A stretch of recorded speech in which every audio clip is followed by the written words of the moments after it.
Hello friends, welcome to my channel.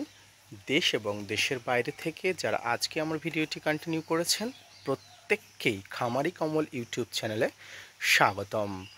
ছাদ বাগানে আমাদের প্রত্যেকের পছন্দের গাছ থেকে থাকে বিভিন্ন ধরনের গাছের মধ্যে আমাদের সবচেয়ে পছন্দের গাছ হলো সাইট্রাস প্রজাতির গাছ।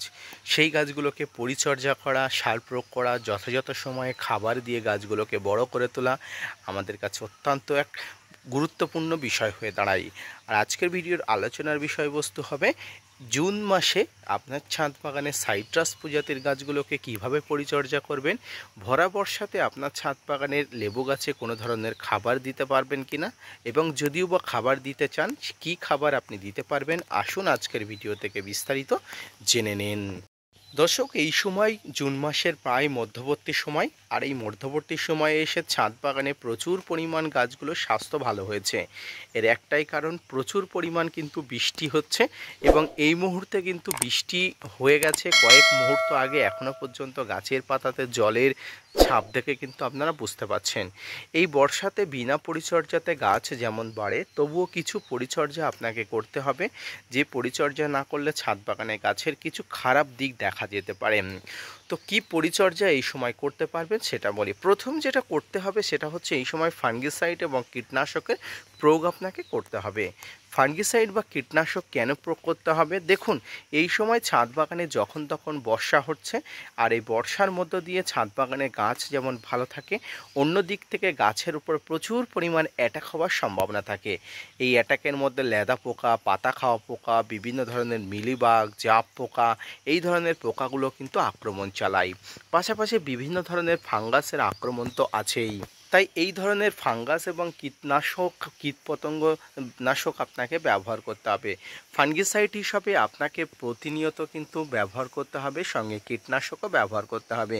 কীটনাশকের মধ্যে ডাইমাটের 30% কম্পোজিশনের কীটনাশক, ইমিডাক্লোপিড গ্রুপের কীটনাশক, সাইপারমেথ্রিন গ্রুপের কীটনাশক, এবং ফাঙ্গিসাইডের মধ্যে সাপ, ম্যানসার, Bavistin, রেডোমিনগোল, Blitox, blue copper, অ্যাম্পটিফাইভ, অ্যামিস্টারটপ, Antracol, এই ধরনের ফাঙ্গিসাইডগুলো আছে।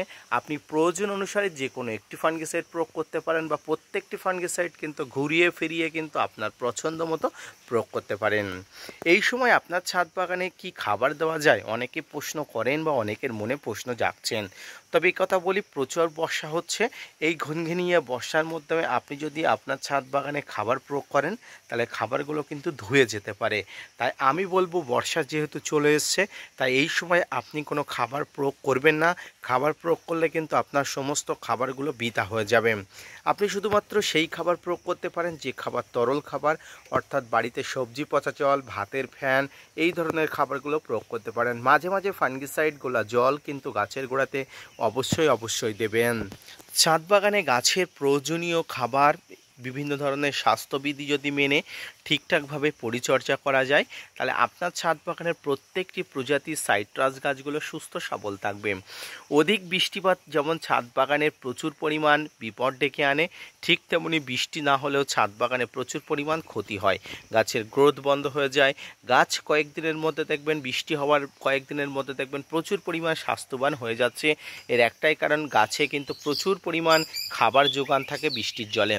কিন্তু অতিরিক্ত বৃষ্টি, অর্থাৎ ঘিনঘিনিয়ে বৃষ্টি, টবের মাটিতে জল জমা, এই ধরনের সমস্যা থেকে দূরীভূত করার জন্য প্রতিদিন বৃষ্টি হওয়ার পরে ছাদ বাগান পরিদর্শন করতে হবে। কোন গাছটি কী অবস্থায় আছে সেটি কিন্তু লক্ষ্য করতে হবে, ইনক্লুডেড লেমন ট্রি। এই ধরনের পরিচর্যাগুলো আপনাকে অবশ্যই করতে হবে। দর্শক, এই জুন মাসে আপনার ছাদ বাগানে এই ধরনের পরিচর্যা যদি আপনি করেন, তাহলে আপনার কাছে থাকা সাইট্রাস প্রজাতির যে কোনো গাছ থাকুক না কেন, আপনি অবশ্যই ভালো ফলাফল পাবেন, এবং গাছ মারা যাওয়ার হাত থেকে কিন্তু রক্ষা পাবে। গাছের গ্রোথ যত সময় হবে, পাশাপাশি আপনার ছাদ বাগানে গাছ কিন্তু সুস্থ স্বাভাবিকভাবে বড় হয়ে উঠবে।